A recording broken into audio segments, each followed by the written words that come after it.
Hello, and welcome to Sparring Sessions. My name is Dax, and we're here today to break down best bets for UFC 324, Pimblett versus Gaethje.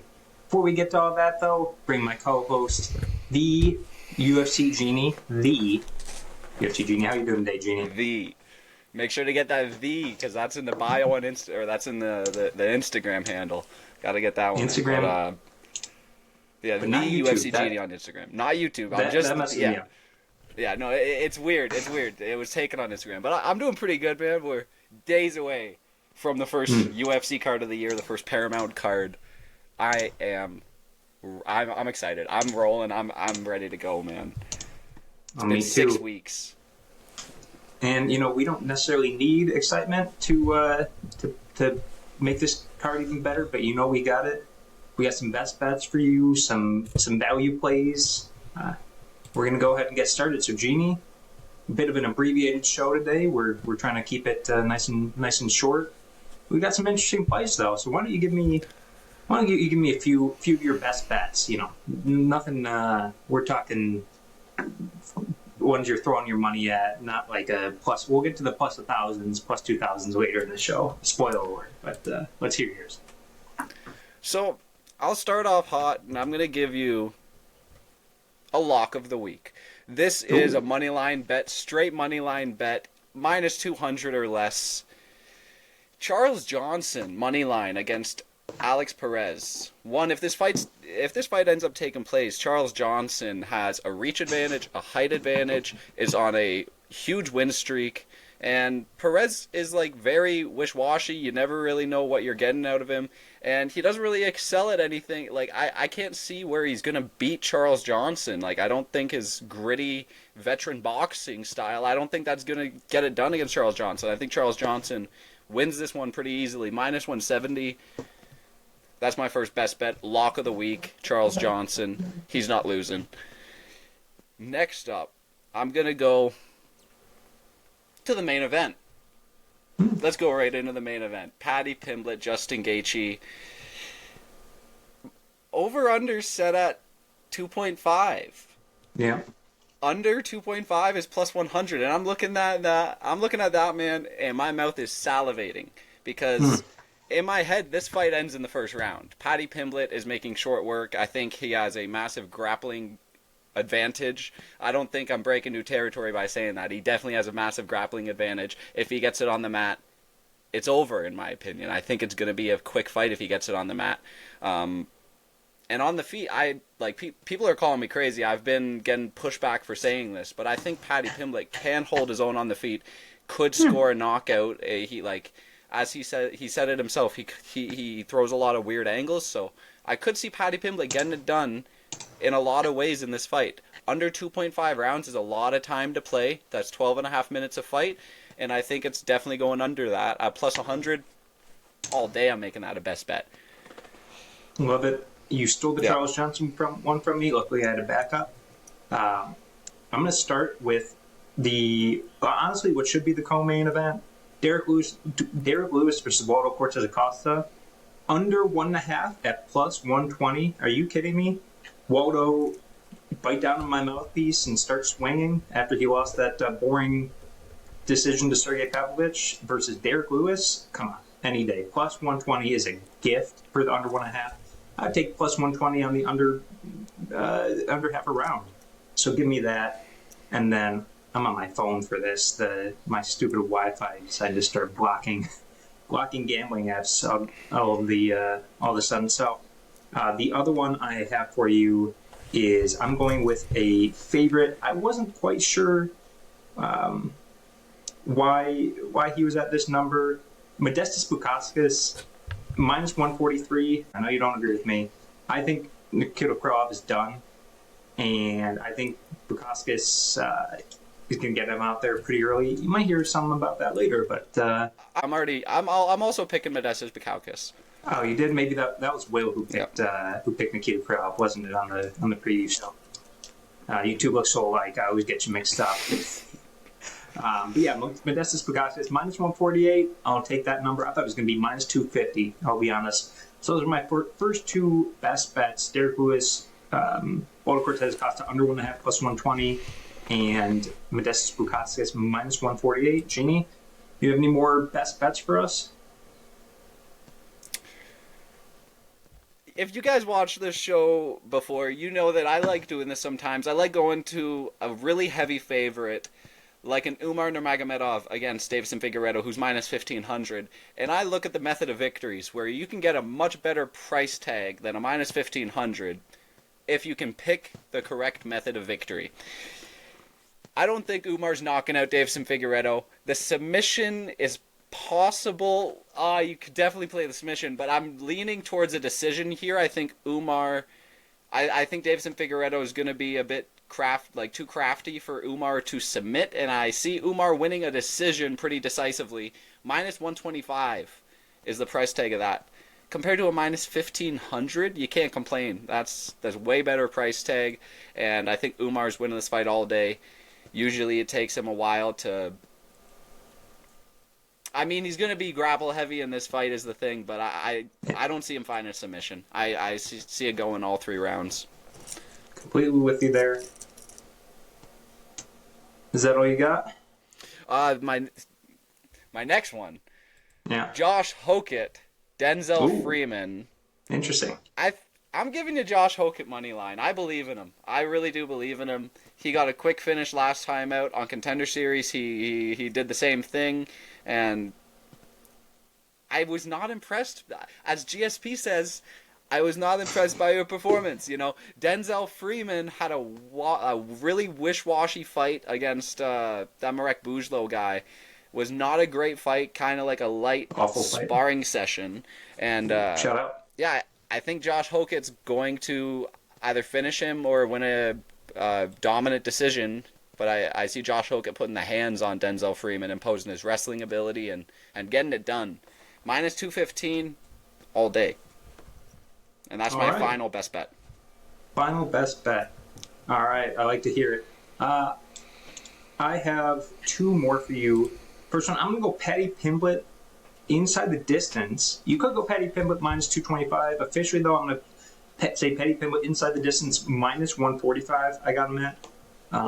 I've made a whole video on why I think Paddy Pimblett subs Justin Gaethje. You could look at sub minus 125, though, unless you're talking like an Umar, like you were, plus 125.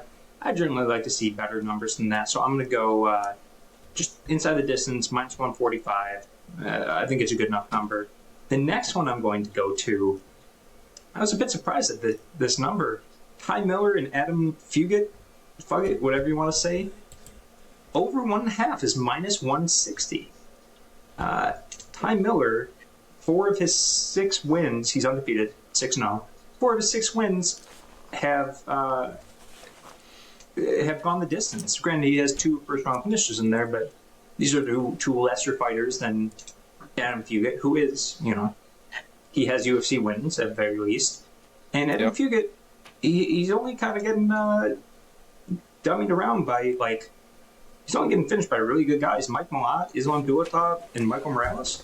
Even he lasts until the 3rd round with Michael Morales. I think he can last at least 7.5 minutes. Ty Miller is not, he's great, but he's not the finisher everybody says he is.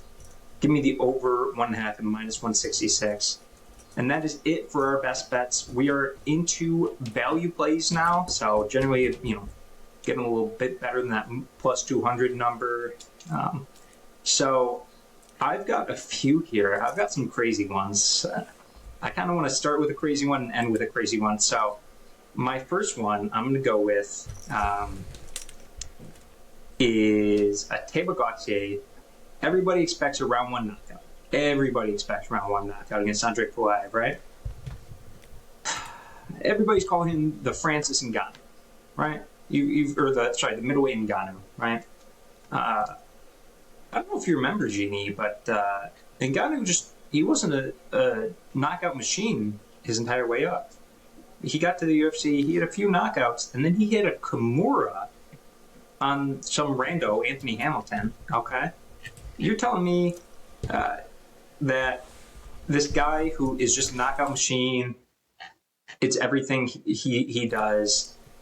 You're telling me plus 2,000 for submission for a minus 800 favorite against a guy who you know, who knows what it could be? It could be a random. What am I thinking of? Where he stuns him and subs him. Club and sub. I was watching him on the ground against Christian Leroy Duncan and Nick Klein. Didn't look too great. I think Tabagoche could sneak a sub in here. Plus 2,000. Why not? Let's have some fun with it. The next one I'm going to give you is in the John Silva versus Arnold Allen fight. Something's calling me here, okay? Something's calling me. It's screaming out. It's a long way away. It's plus 900, okay? So we're not talking any easy money or anything. But I can hear these distant screams that the fight's going to end by submission. Either a guy, you can get fight to end by submission plus 900. Now, these guys are knockout artists. Don't get me wrong. There's a reason it's not minus money. But Arnold Allen, 4 submission wins, 2 in the UFC against 1 good guy and 1 whatever guy. And we just saw John Silva submit Bryce Mitchell with a ninja choke. Bryce Mitchell, in my opinion, better grappler than Arnold Allen, better jiu-jitsu guy at least. And he's got a few more submission wins on there. I don't know. I think something could happen.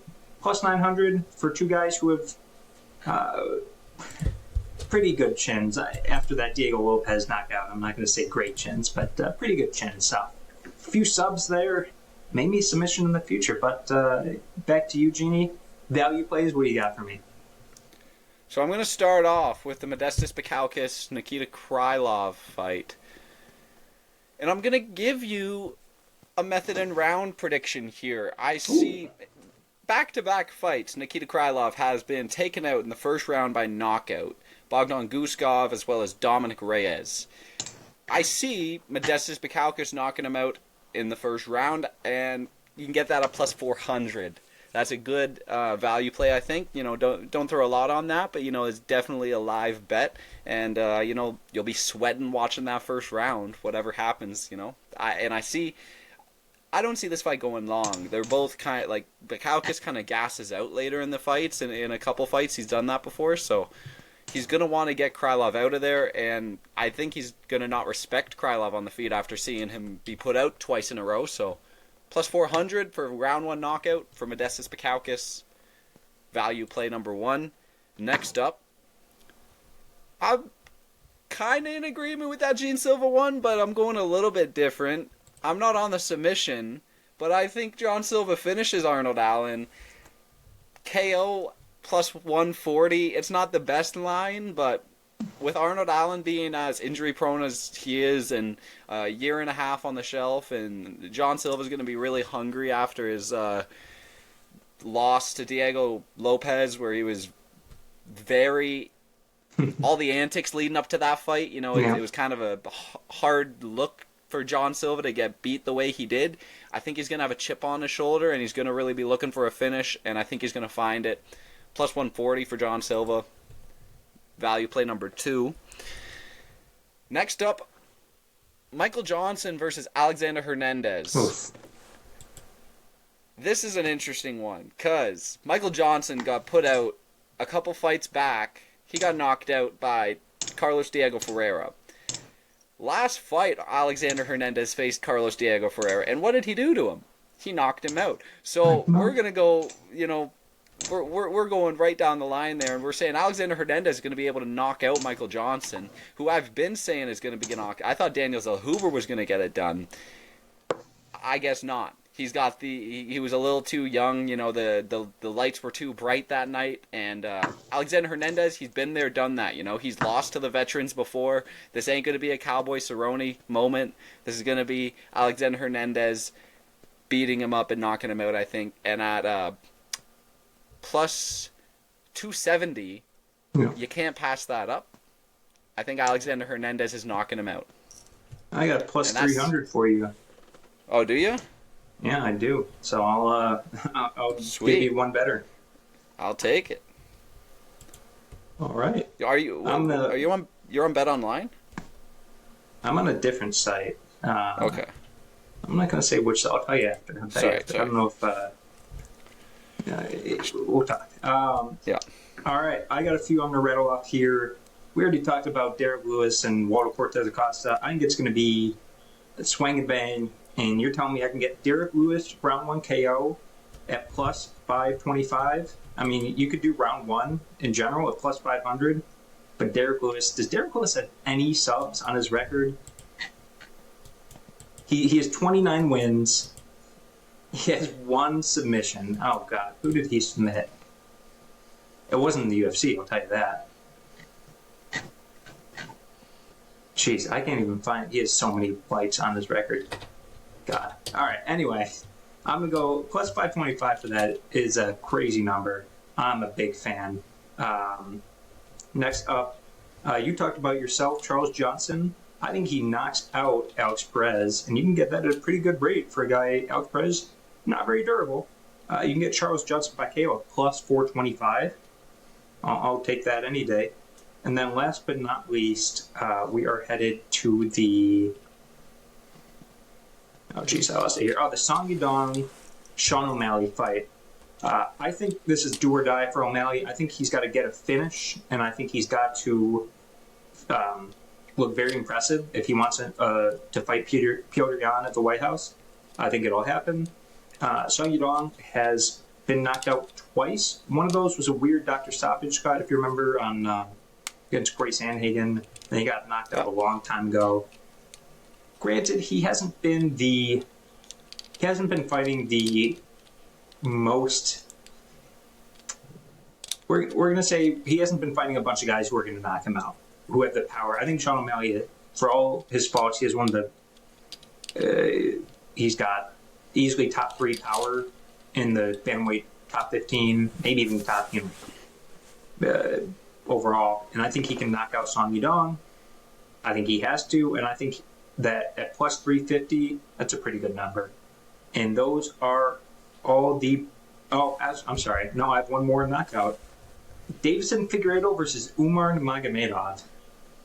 Something's telling me I don't want to touch the Umar Nurmagomedov plus 625.